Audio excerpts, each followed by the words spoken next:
We call that step one. Step one is ask. And you can't ask for something until you've evaluated and come to your own important personal conclusions about what you're asking for. And when you ask, step two is it is given immediately. And the reason it is because when you ask, you launch the rocket. When you launch the rocket, your inner being and law of attraction get all over it. And the vibrational beginning of your desire happens. The next step is really what we focus upon in these gatherings. What are you doing about it? After you've asked, are you joining your inner being in the positive expectation of its becoming? Are you looking for evidence of it? Are you appreciating what's around you? Or are you fixated on what's wrong? Which end of this stick of creation are you calibrating to? Are you continuing to justify why you want that by explaining how terrible it is not to have it?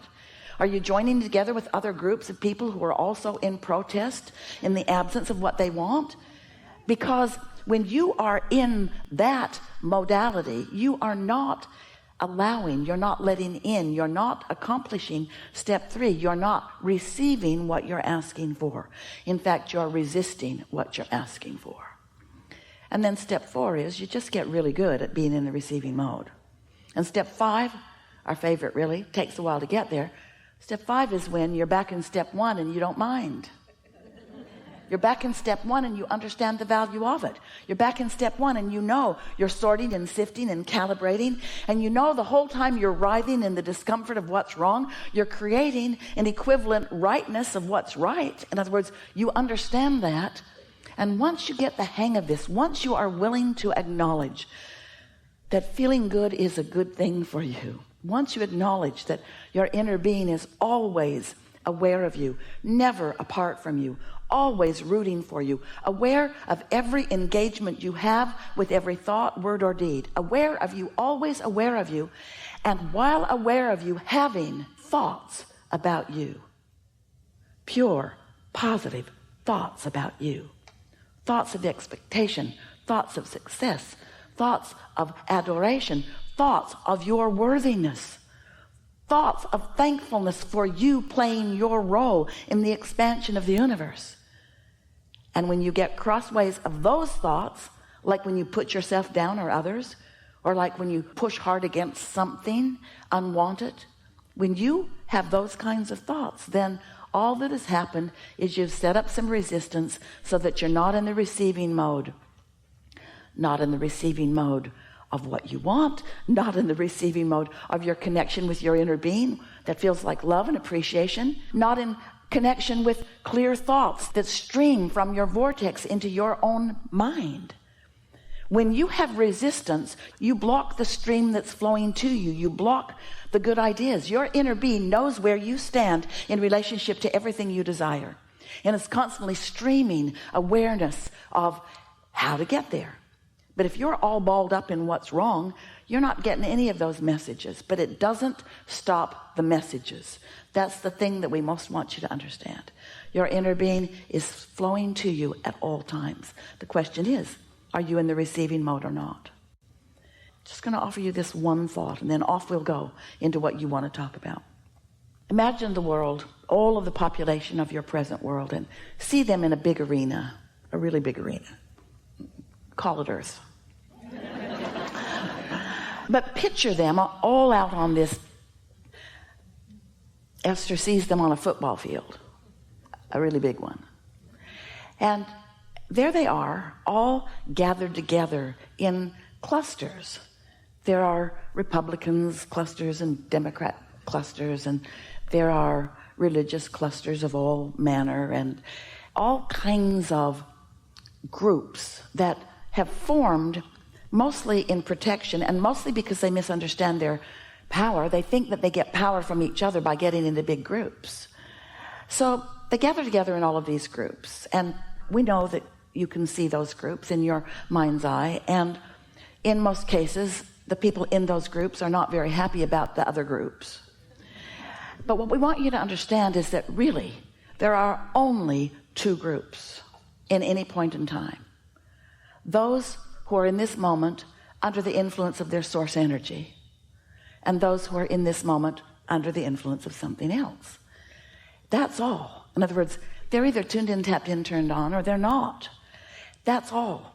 That's all. And there are those who are aligned in every group that we previously pointed out. And there are those who are not aligned in every group. And so, as we visit with you, it is our desire to help you to understand your vibrational nature, to help you realize that when you focus upon something and you feel worry or some negative emotion about it, that's an indicator that you're focused into a lower frequency that is not allowing you to receive what's coming to you from your higher frequency source energy.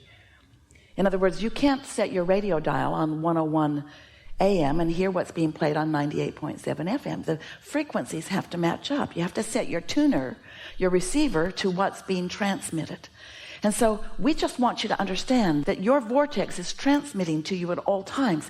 Your source energy is transmitting great ideas and loving ideas and good feeling ideas and all kinds of wonderful knowing to you.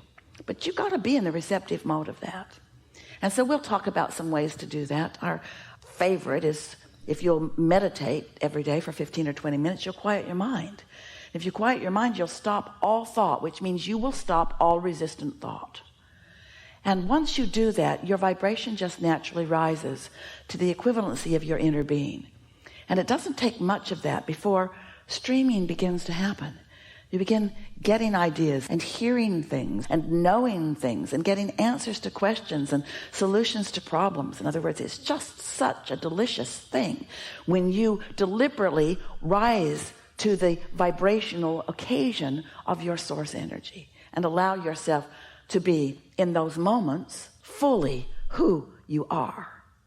Now that's what you came for, but you did not say, I'll just come and tune into that and I'll just stay there. Really, if that had been your intention, you would not have come into your physical body. You would have just remained with all of us in this non-physical, non-resisted state of being. But you said, I'll go. I'll be part of the expansion. I will be the important part of the eternalness of eternity. I'll go. I'll explore.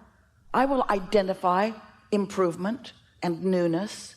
And I'll launch those rockets, and I know you all will get hold of it. And eventually I'll stop defending and protesting and justifying why I feel this way. And I will feel the call. I will become one of the cooperative components that you already have gathered. I will join you in what I want. And then I, in my physical form, I will witness the turning of thoughts to things. I will witness the manifestation of my heart's desire. You're witnessing the manifestation of your dominant vibration all the time. It's just sometimes you're witnessing manifestation that you would have rather not have created. But that's just because we love you so much. You're sloppy thinkers sometimes and defensive sometimes. And here's the big reason. Mostly you want other people to get you. You want the people to get you. And so you're wanting to be understood by them, which means you're trying to perform in ways that you think will please them. But that's a lot of trouble. Have you noticed? It's a lot of trouble. So much more joyful and powerful and possible for you to find alignment with your source, and therefore with all that you have so far asked for. And in the absence of resistance, when your point of attraction is so powerful, to then let in the results that you're looking for.